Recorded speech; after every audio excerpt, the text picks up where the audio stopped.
It's the end of the day with Ray. Hello, my friends. Well, folks, today we're going to jump on that gigantic, sharp, interactive board. I want to share my thoughts on Kodak's first 9 months of their FY 2025. The first question I got to ask is Kodak getting out of the print business? You know, folks, I got to tell you, I'm looking at the revenue and the absolute evaporation of revenue since the year 2019. And by the way, 2019 is when the current CEO took the helm as the CEO. And I'm just asking the question, does he not want to be in the print business? Because when you look at the revenue evaporation from 2019 to where we are for the first 9 months of 2025, it's horrifying. Not to mention the pretty miserable operational EBITDA. But we've all heard the big headlines, right, ladies and gentlemen? Let me share the headlines with you. Let me just read it. Kodak completes pension reversal process, delivering over $1 billion to strengthen balance sheet, fully fund new benefit plan, and accelerate growth. I hope they're going to accelerate growth, because in the print business, it's literally zero growth. And ladies and gentlemen, I got to be honest with you. It's not about $1 billion. It's about what's left after they cleaned up the mess, okay? And that's about $300 million. And then we're going to discuss the numbers. But ladies and gentlemen, you saw the big press release, right? Well, folks, read the press release. By the time they pay down some of the debt, they got $300 million left. How long is $300 million going to last a company like Kodak, trying to be a pharmaceutical giant, right? I mean, seriously. I mean, their print business has just been evaporating in revenue, like they don't even care about it, not to mention the profitability in that sector. But folks, you know, let's just look at some realities here. So, you know, the CEO's perspective as they publish their third quarter numbers, they always make it about the third quarter. We're ahead of last year's third quarter. Who gives a crap? Where are you at 9 months in to 9 months in? Well, you're plus $2 million. Okay, that's like a rounding error. Okay, come on, give me a break here. You're up $2 million from where you are for the first 9 months of 2024 to the first 9 months of 2025. In 2024, total revenue was $777 million. In 2025, it's $779 million. That's the number that counts. Here we are, 9 months in compared to 9 months. And folks, you know, I wanted to really dig into this print business because it basically just sucks from a revenue and a profitability for Kodak. They're not knocking it out of the park with their print business, okay? So the revenue is $520 million for the first 9 months. If you compare that to the first 9 months of FY 2024, well, they're down $30 million in print. Down $30 million. And by the way, their operational EBITDA is minus $5 million for the first 9 months of 2025. So there's no big home run in this print business. And for this episode, I'm going to focus on the print business. When they publish their fourth quarter year end of 2025, we'll dig into all those other different categories. But ladies and gentlemen, this print business, I got to tell you, I got some concerns. I mean, they're literally down 30% in revenue from 2019. And you got to ask yourself a question. Are they even taking this business serious in the print business? And I went back on the 10Ks and 10Qs and looked it all up. And these are the first 9 months of every year starting in 2019.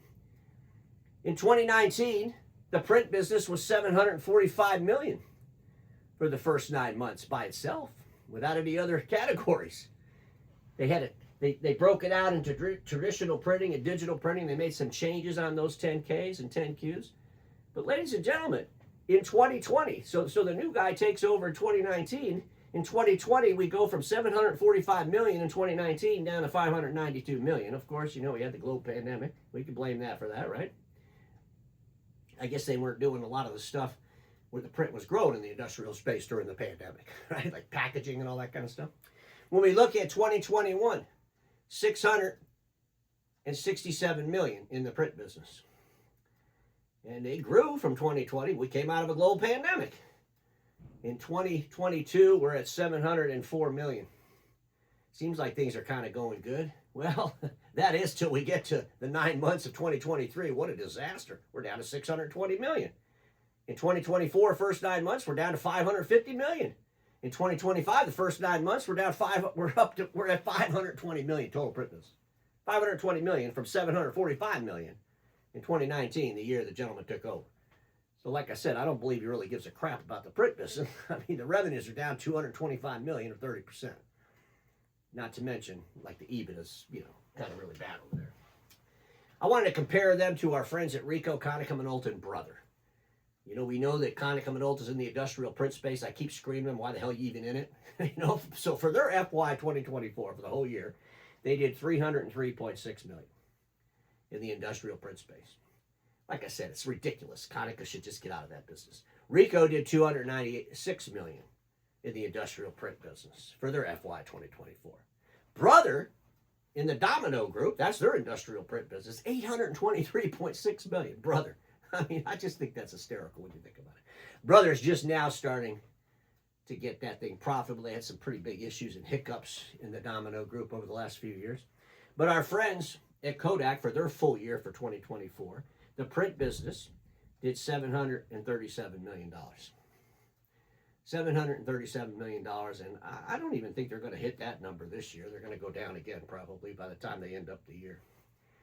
But folks, at the end of the day, for FY 2024 for Kodak, they had a negative operational EBITDA of $8 million.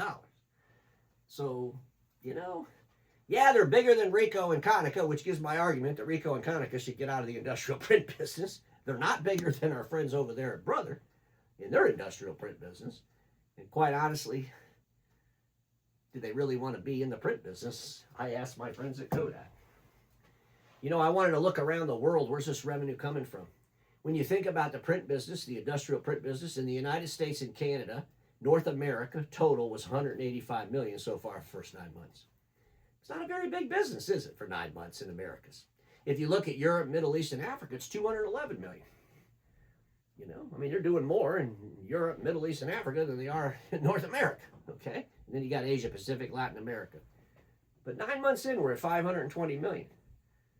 And we're going to see where they end up for the year, but I don't believe they're going to beat last year, which gives them another year of declines in the print business.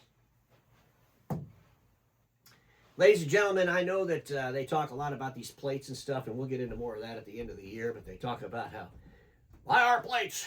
They're not coming from China and all this kind of stuff. At the end of the day, Kodak does business in China, okay? And I think they talk out of both sides of their mouth. So they're in China or you're not in China. You're in China. They're in China in manufacturing with their advanced materials and chemicals, and they're in Shanghai, China in the print side. You know, we'll see. Maybe they're going to leave China altogether. Who knows? But at the end of the day, they can't be running around acting like there's some big American company and everything's done in Rochester, because that's not the facts. We know they got the print business, the plates. You know, folks, I don't see them growing this business at all. I think their CEO really wants to be in the pharmaceutical stuff. I don't think they take the print stuff very seriously. They got their machines, and at the end of the day, how many are they going to sell of these things?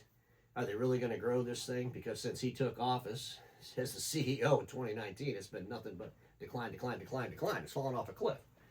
We'll see what he does. And I look forward to the year-end numbers coming out. And until then, remember this, status quo is the killer of all that'll be invented. Don't get stuck there, and I'll see you all tomorrow.